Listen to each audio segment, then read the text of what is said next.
آج میں حیران ہوں، قائد اعظم محمد علی جناح کے ملک میں لوگوں کو استثناء کی ضرورت پڑ گئی؟ کیا فاروق اعظم سے معاذ اللہ بڑا کوئی اسٹیٹسمین پیدا ہو گیا ہے؟ کیا خالد بن ولید رضی اللہ عنہ سے بڑا کوئی جرنیل پیدا ہو گیا ہے؟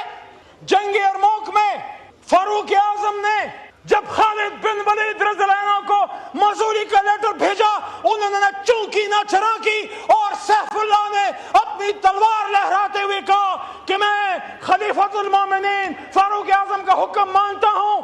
کیا ہمارا کوئی جرنیل خالد بن ولید سے بڑا ہو گیا جو اس کو استثناء چاہیے؟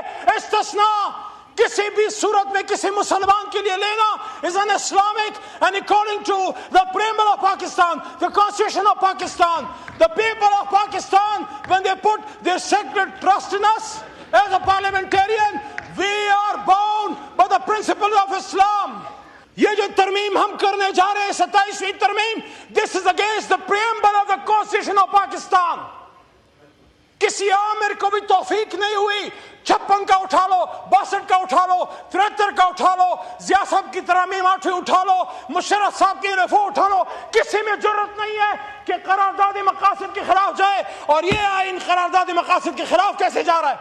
کہ جو بیس لائن پالیسی ہے وہ جناب عمران خان صاحب نے ہمیشہ یہ دی کہ ملک بھی میرا ہے اور فوج بھی میری۔ کسی کو عمران خان سے ڈرنے کی ضرورت نہیں ہے۔ استثناء مستثناء مت مانگو، وہ اتنا چھوٹا آدمی نہیں ہے کہ تم سے بدلے لے گا، وہ بدلہ لینے نہیں، ریاست کو چلانے آئے گا انشاءاللہ۔ میرے دوستو، 27ویں آئینی ترمیم کے حوالے سے میں 2 چیزوں پہ بات کروں گا۔ میٹر کہ اس میں ہے کیا، سبسٹنس اور پروسیجر کہ کس طریقے سے ہوا۔ بعض اوقات آپ کی اگر نیت اچھی ہو اور کوئی آپ ٹھیک بھی کام کرنا چاہ رہے ہو، لیکن طریقہ کار پہ اگر آپ صحیح نہیں کرتے اس پہ سوال اٹھتے ہیں۔ نیتوں کا حال تو اللہ کو پتا ہے، انما الاعمال بالنیات، ہمیں نہیں پتا آپ کے سینوں میں کیا ہے، آپ کے اس میں کیا ہے، لیکن جس طریقے سے ہو رہا ہے، جس طریقے سے پاکستان کے آئین میں ترامیم ہو رہی ہیں، اس پہ بندہ یہی کہہ سکتا ہے کہ وائے ناکامی، متائے کارواں جاتا رہا، کارواں کے دل سے احساس زیاں جاتا رہا۔ میں کتنی بار اس پارلیمنٹ میں اپنے اس طرف اور اپنے اس طرف دوستوں کو یہ بات کہتا رہا ہوں کہ ہم جن جماعتوں میں ہیں اپنے اپنی لیڈرشپ کی ہم عزت کریں، ان کو فالو کریں، کیونکہ اللہ کے بعد اپنی لیڈرشپ اپنی جماعت کی برکت سے آپ کو اللہ عزت دیتا ہے۔ لیکن اپنی جماعت کی طرف سے مجھے یہ حق کب سے ملا کہ میں کسی اور کے لیڈر کی توہین کروں؟ میں نے پچھلے 13 سال میں کبھی نواز شریف صاحب یا بھٹو صاحب کے خلاف کوئی ایسی بات نہیں کی جو اصول کے خلاف ہو۔ میں روز یہاں عمران خان صاحب کے حوالے سے ایک بات سن لیتا ہوں، میں مسکرا کے یہاں پہ بیٹھ کے برداشت کرتا ہوں، کیونکہ میں گالی پہ بلیو نہیں کرتا، کیونکہ میں نے اپنے قرآن میں پڑھا کہ وَقُولُوا لِلنَّاسِ حُسْنًا، لیکن میں نے اپنے اساتذہ کرام سے یہ سنا ہے اور ان سے سیکھا ہے کہ جب موقع آئے تو پھر گالی کا جواب دلیل سے دیا کرو۔ میں نے خود اپنے ان کانوں سے سنا اور میں نے دیکھا، میں اس وقت وکالت کا طالب علم تھا، کہ میں نے محترمہ بے نظیر بھٹو شہید صاحبہ کو یہ کہتے ہوئے سنا جسٹس کے گھر پہ پاکستان کا جھنڈا لہرائیں گے۔ کہا تھا کہ نہیں کہا تھا؟ یہ میں نے کبھی نہیں سوچا تھا کہ ان کی اپنی جماعت سپریم کورٹ کے چیف جسٹس کے گھر سے وہ عزت کا جھنڈا اپنے ہاتھ سے اتارے گی۔ میرے دوستو، جناب ڈپٹی سپیکر صاحب، آپ تو پرانے جیالے ہیں، آپ کے اور ہمارے ایک سیاسی لیڈر نے جن اصولوں کی خاطر پھانسی گھاٹ پہ پھانسی کے بندے کو چوم کے گلے سے لگایا، اس آئین کو آج اس کی جماعت پھانسی گھاٹ پہ چڑھائے گی، یہ میں نے کبھی نہیں سوچا تھا۔ تو ادھر ادھر کی نہ بات کر، یہ بتا قافلہ کیوں لٹا؟ مجھے رہزنوں سے گلا نہیں، تیری رہبری کا سوال ہے۔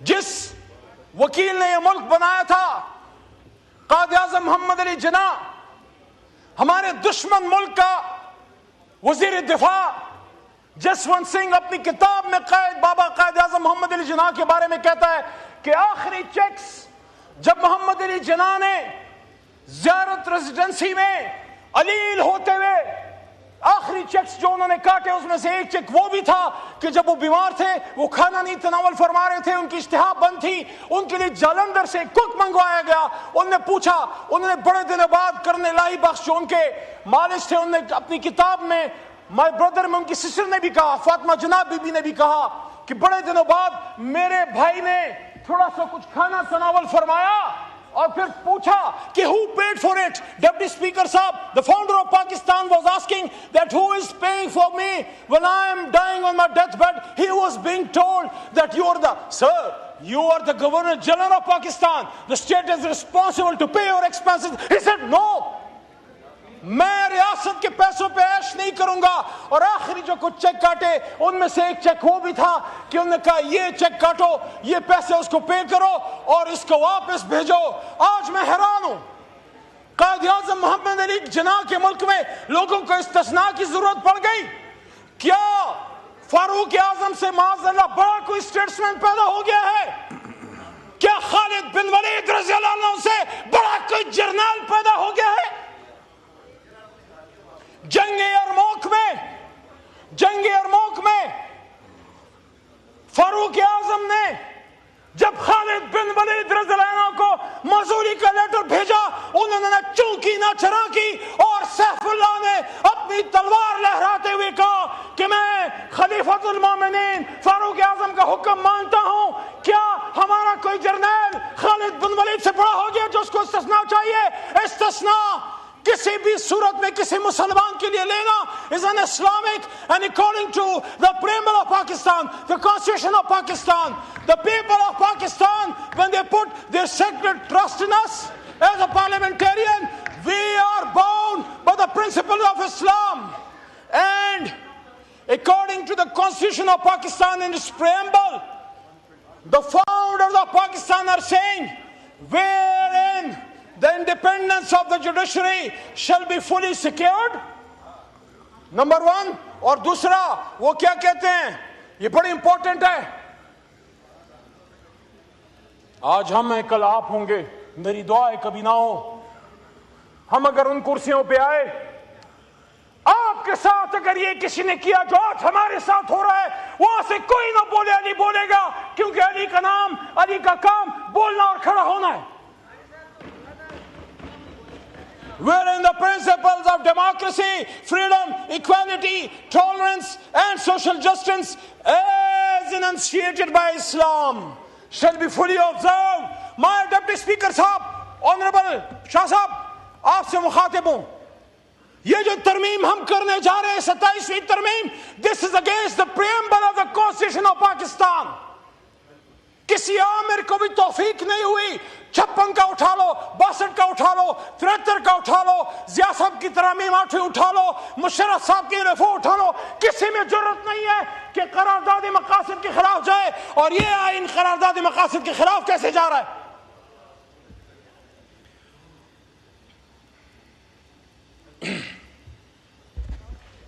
عمر فاروق رضی اللہ عنہ, بس 2 منٹ دیں, ایک جلسے میں کھڑے ہیں, ایک مجمع میں کھڑے ہیں اور فرماتے ہیں, سر فرماتے ہیں اے لوگو میری بات سنو. وہاں سے میرے خیال میں کمی بیشی اللہ معاف کرے حضرت سلمان فارسی رضی اللہ عنہ یا ایک صحابی کوئی اور, لیکن میرا خیال ہے, گمان ہے کہ سلمان فارسی رضی اللہ عنہ, وہ کھڑے ہو گئے, بزرگ صحابی تھے. وہ کہتے ہیں ہم آپ کی بات نہیں سنیں گے, آپ کے پاس 2 چادریں ہیں, ہمیں ایک چادر ملی ہے. حضرت عمر فاروق رضی اللہ عنہ نے 227 جو ہمارا آرٹیکل ہے اس کی خلاف ورزی کرتے ہوئے, یا اسلام کے خدا نخواستہ خلاف ورزی کرتے ہوئے, یا کسی 27ویں ترمیم کے استثناء کا سہارا نہیں لیا. یہ نہیں کہا میں خلیفۃ المومنین ہوں.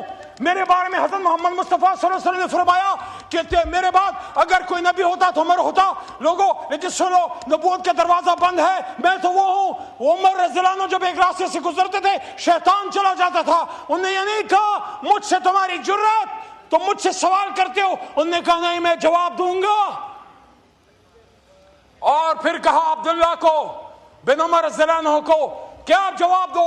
اور انہوں نے فرمایا کہ میرے والد محترم حضرت عمر فاروق کو 2 چادریں اس لیے دی ہیں کہ ان کا قد مبارک اونچا ہے، ان کا سینہ مبارک براڈ ہے، ایک چادر سے ان کا کپڑے نہیں بنتے، تو میں نے بطور بیٹے اپنے ایک چادر ان کو ہدیہ کی ہے۔